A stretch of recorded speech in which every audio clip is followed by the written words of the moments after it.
Hi, I'm Dark Shades, and today's topic is not a very nice one. It's about why is there hatred in the world? Now, we might think that because I usually deal with relationships and things that happen in life and things that our parents never told us or teachers never told us. And hatred is one of those things that we're faced with every day.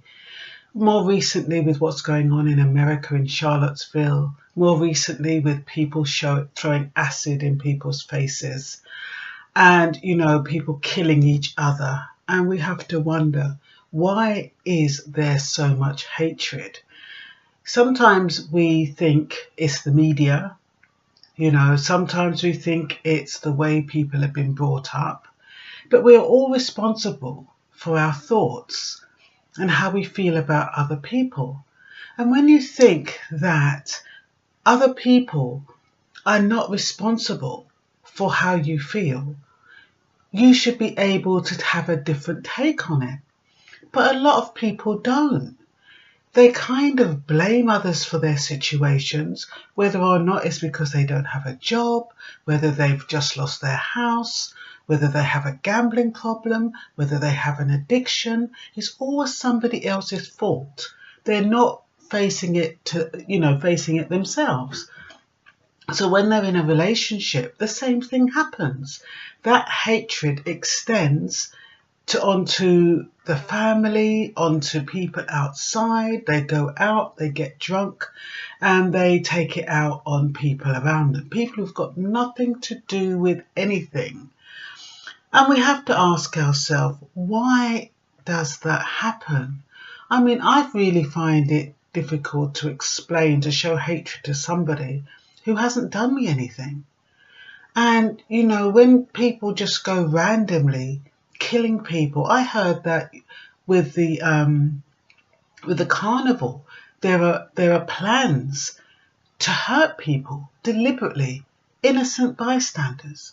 When you think of what's happened in Barcelona, London Bridge, and Ariana Grande concert in Manchester, those are innocent bystanders. And is it hatred, or are they trying to teach somebody a lesson? What are people trying to do? What is the message that somebody is trying to tell somebody else? Is it because they weren't brought up with love? Is it because they were neglected or abused and they feel as though everybody else should be? What is it? Did their parents not give them what they want?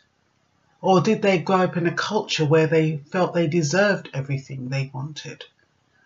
We don't know. Blame is the fuel that drives anger most of the time.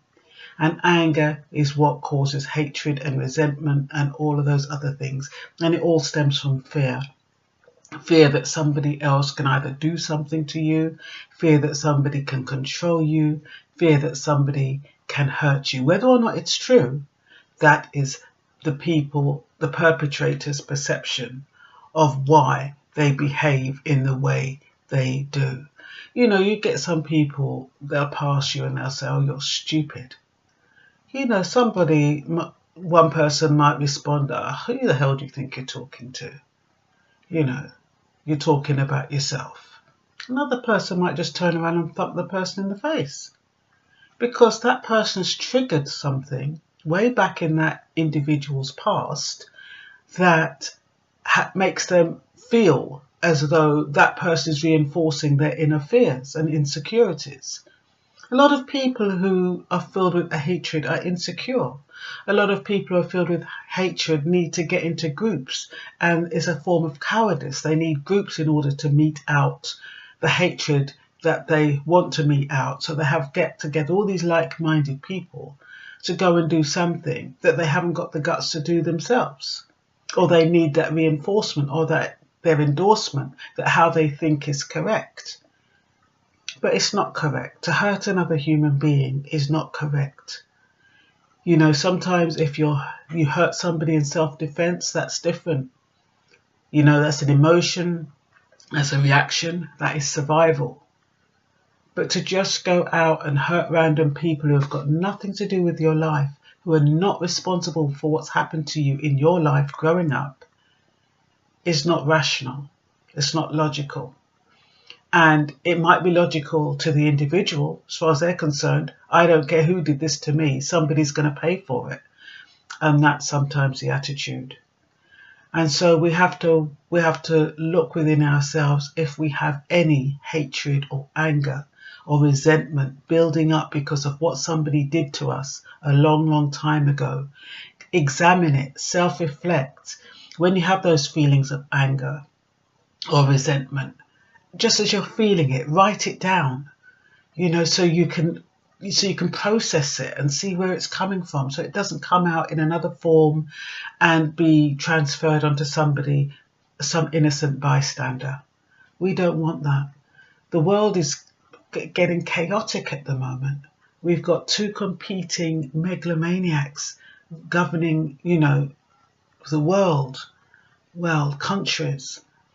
And, when you're coming from a place of ego, you don't see rationale.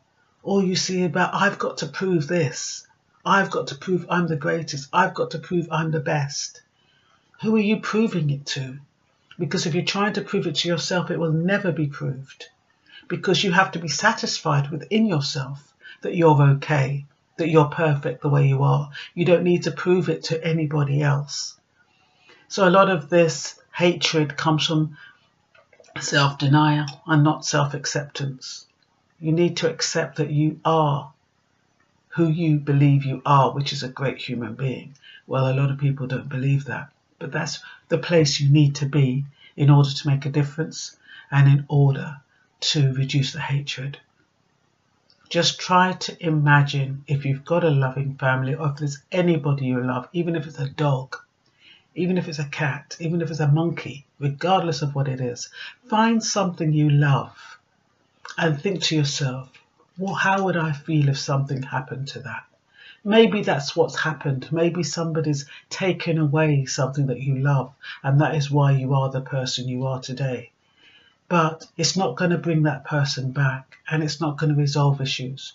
All you've got to do is go into yourself and find out how you can heal yourself so you can become a whole person again. When you become a whole person again, you'll be able to build relationships, build friendships, and have a better place and feel much better about the world. That's all for now. This is Dark Shades, over and out.